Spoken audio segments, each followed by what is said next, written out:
मुसळधार पावसामुळे पुण्यात पूरसदृश परिस्थिती निर्माण झाली होती। अनेक भागात अद्यापही पाणी पूर्णपणे निचरा झालेलं नाही।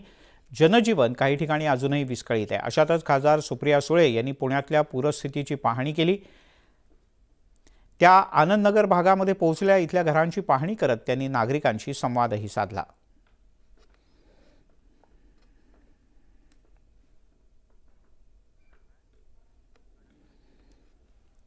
राज्यातल्या अनेक भागांमध्ये मुसळधार पावसामुळे जनजीवन मोठ्या प्रमाणात विस्कळीत झालं। नंदुरबारमधल्या नवापूर तालुक्यात सुद्धा अतिवृष्टी झाली। त्यामुळे सुरत भुसावळ रेल्वे मार्गावर रेल्वे प्रशासनाचा चांगलाच बोजवारा उडाला। रेल्वे मार्गावर पाणी आणि मातीचा प्रचंड लोट येऊन थांबला होता। त्यामुळे रेल्वे वाहतूक 8 तासांपेक्षा जास्त काळ पूर्णतः ठप्प होती।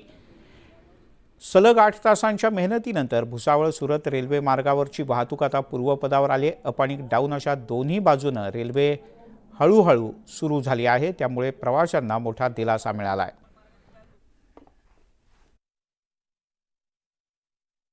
जी काय रेल्वे सेवा होती ती गेल्या 8 तासापासून प्रभावित झाली होती।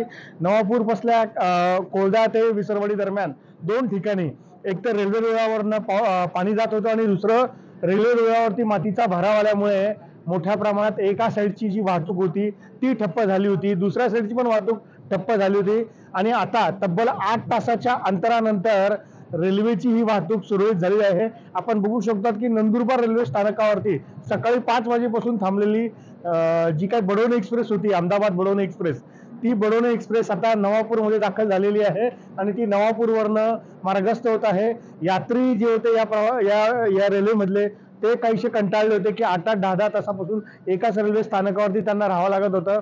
अखेर जी काही एक साईडचा जो ट्रॅक होता तो क्लिअर केला आणि दुसऱ्या साईडवरच्या ट्रॅकवरचे जी मातीचा भराव आहे तो काढण्याचं काम रेल्वे प्रशासनाकडून सुरू झालेलं आहे। मात्र एका साईडनी का होईना मार्ग रेल्वेवरची वाहतूक सुरळीत करून तिला पुढे दुहेरी करून हा जो भुसावळ रेल्वे मार्ग जो आहे तो रेल्वेकडून आता चालू करण्यात आलेला आहे।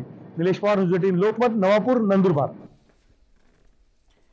तिकडे रखडलेल्या आणि बहुचर्चित मुंबई गोवा महामार्गाचं काम पूर्ण होण्यासाठी आता नवी डेडलाईन देण्यात आली। गणपतीच्या आधी हा महामार्ग पूर्ण होईल असं सार्वजनिक बांधकाम मंत्री रवींद्र चव्हाण यांनी म्हटलंय। रत्नागिरीत काही समांतर रस्ते आणि ब्रिजची कामं अपूर्ण आहेत, ती पूर्ण करण्याच्या सूचना देण्यात आल्या। त्यामुळे गणपतीत कोकणात येणाऱ्या नागरिकांना कोणतीही अडचण येऊ नये यासाठी आत्तापासूनच तयारी सुरू केल्याचं रवींद्र चव्हाण यांनी म्हटलंय। दरम्यान आता तरी सगळी कामं पूर्ण करून कोकणवासियांचा प्रवास सुखकर होईल का हे पाहणं महत्त्वाचं आहे। गणपतीच्या अगोदर उद्देशच्या बाजूचे असणारे सर्व्हिस रोड हे नागरिकांसाठी येणाऱ्या प्रत्येक जो आक्रमणी आहे जो गणपतीला येतो, कालच त्या संदर्भामध्ये दौरा केला। सर्व अधिकाऱ्यांना त्या ठिकाणी असणाऱ्या ज्या अडचणी आहेत त्या सॉर्ट आउट करा हे आपण निर्देश ऑलरेडी मी दिले। आदरणीय मुख्यमंत्र्यांनी सुद्धा मंत्रालयामध्ये त्यामध्ये बैठक घेतली आहे आणि त्यांनी सुद्धा तसे निर्देश दिले आहेत आणि गडकरी साहेब स्वतः त्यामध्ये लक्ष घालतात। लाडकी बहीण योजनेला अर्थ विभागाचाच विरोध असल्याचा आरोप केला जातोय।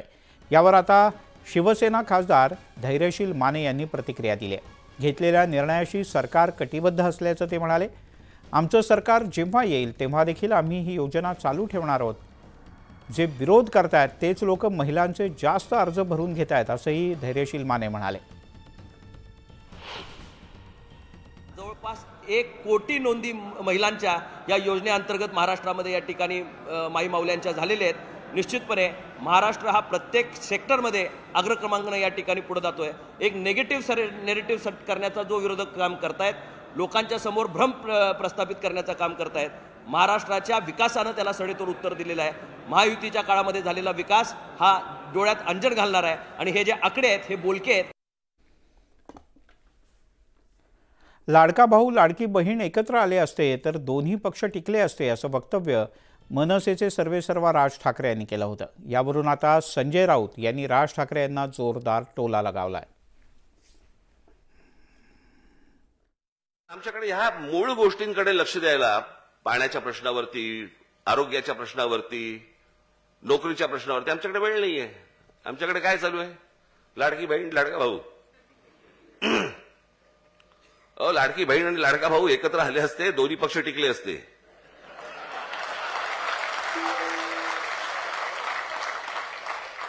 योजना कशाला पाहिजे त्याच्यासाठी? बहिणीला 1,500 रुपये देणार आणि काहीतरी असंच आहे ना, 1,500 रुपये महिन्या वगैरे आहेत का पैसे मुळात राज्य सरकारकडे? रस्त्यावरचे खड्डे बुजवायला नाहीयेत. राष्ट्रवादी काँग्रेस पक्ष पहिल्यापेक्षा जास्त मजबूत आहे म्हणून म्हटलं. ते परदेशामध्ये होते खूप काळ, ते खूप काळ परदेशात राहिल्यामुळे त्यांना इकडलं परिस्थिती माहीत नाही. राष्ट्रवादी पक्षानं, शरद पवार यांच्या राष्ट्रवादी काँग्रेस पक्षानं कधी नव्हे इतकं मोठं यश मिळवलं आहे. हे पक्ष टिकल्याचंच लक्षण आहे, कार्यकर्ते जागेवर असल्याचं लक्षण आहे आणि लोकांनी भरभरून मतदान केल्याचं लक्षण आहे. 8 लोकसभेच्या जागा जिंकणं माननीय पवार साहेबांच्या नेतृत्वाखाली लहान गोष्ट नाही.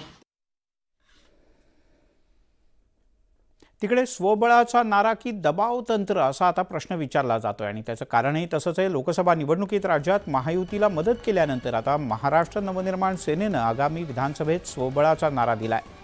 याबद्दल महायुतीतून प्रतिक्रिया येऊ लागलेत. शालेय शिक्षण मंत्री दीपक केसरकर यांनी यावर प्रतिक्रिया दिली आहे. निवडणुकीला अजून बराच कालावधी आहे. प्रत्येक पक्ष आपापल्या पद्धतीनं तयारी करत असतो. राज ठाकरे आणि शिंदे फडणवीस यांचे अतिशय चांगले संबंध आहेत. विशेष म्हणजे राज ठाकरे आमच्या विचारांचे आहेत. त्यांच्याशी बोलणं झालं की त्यांचं मतपरिवर्तन होईल असं केसरकर म्हणाले. एक गोष्ट अशी आहे की अजून इलेक्शनला उशीर आहे. प्रत्येक पक्ष हा सर्व जागांची तयारी करत असतो, पण ज्याला बोलणी होतात आणि महत्त्वाच्या जागा ज्या निवडून येणाऱ्या असतील त्या ठिकाणी जागा मिळाल्यानंतर आपोआप युती होते. आमची महायुती आहे आणि त्याच्यामध्ये राजसाहेबांनी मागच्या वेळेला दिलेला पाठिंबा हा बिनशर्त पाठिंबा होता. यावेळेला त्यांचे आणि शिंदेसाहेबांचे, फडणवीस साहेबांचे अतिशय चांगले संबंध आहेत आणि विशेषतः ते आमच्या विचाराचे आहेत. मोदी साहेबांनी केलेला विकास त्यांना आवडतो आणि त्याच्यामुळे मला असं वाटतं की त्यांच्याशी ज्याला बोलणी होतील त्याला त्यांचं मतपरिवर्तन होऊ शकेल असं मला स्वतःला वाटतं. अनिल देशमुख यांचे पुत्र काटोल मतदारसंघातून निवडणूक लढवणार ही बातमी आल्यानं त्यावर लक्ष दुसरीकडे वेधण्यासाठी अनिल देशमुख यांनी देवेंद्र फडणवीस यांच्यावर खोटे आरोप केले अशी टीका आशिष देशमुख यांनी केली.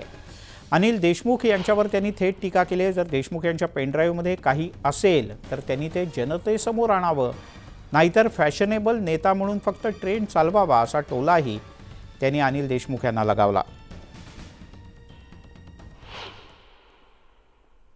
आता नवीन मतदारसंघ शोधण्याची वेळ अनिल देशमुखांवर आलेली आहे म्हणून ते देवेंद्र फडणवीस यांच्या दक्षिण पश्चिम मतदारसंघावर डोळा ठेवून खोटे आरोप देवेंद्र फडणवीसांवर करत आहेत आणि म्हणून या आरोपांमध्ये काहीही तथ्य त्या निमित्ताने नक्कीच नाही आहे. बघा, पेन ड्राईव्ह बद्दल बोलायचं म्हटलं तर अनिल देशमुखांची ओळख महाराष्ट्रामध्ये वेगवेगळ्या कॉलरचे शर्ट घालणं, वेगवेगळ्या रंगाचे कुर्ते घालणं, रंगीबिरंगी जॅकेट घालणं म्हणून फॅशनेबल असलेले अनिल देशमुख एक फॅशन म्हणून, एक ट्रेंड म्हणून फक्त पेन ड्राईव्ह दाखवत आहेत. त्या पेन ड्राईव्हच्या मागे, त्याच्या आतमध्ये नक्कीच काही नाही आहे. अनिल देशमुखांमध्ये किंवा त्यांच्या पेन ड्राईव्हमध्ये सबस्टन्स नक्कीच नाही आहे. करप्ट असा पेन ड्राईव्ह त्यांचा नक्कीच आहे. तिकडे अनिल देशमुख यांना उपमुख्यमंत्री देवेंद्र फडणवीस यांच्यावर काही गंभीर आरोप केले. यामुळे नागपुरातील भाजप कार्यकर्ते चांगलेच आक्रमक झाले. भाजपच्या कार्यकर्त्यांनी अनिल देशमुख यांची गाडी अडवण्याचा प्रयत्न केला. अनिल देशमुख काल रात्री एका कार्यक्रमाला जात असताना भाजप कार्यकर्त्यांनी त्यांच्या विरोधात जोरदार घोषणाबाजी करत त्यांची गाडी अडवण्याचाही प्रयत्न केला.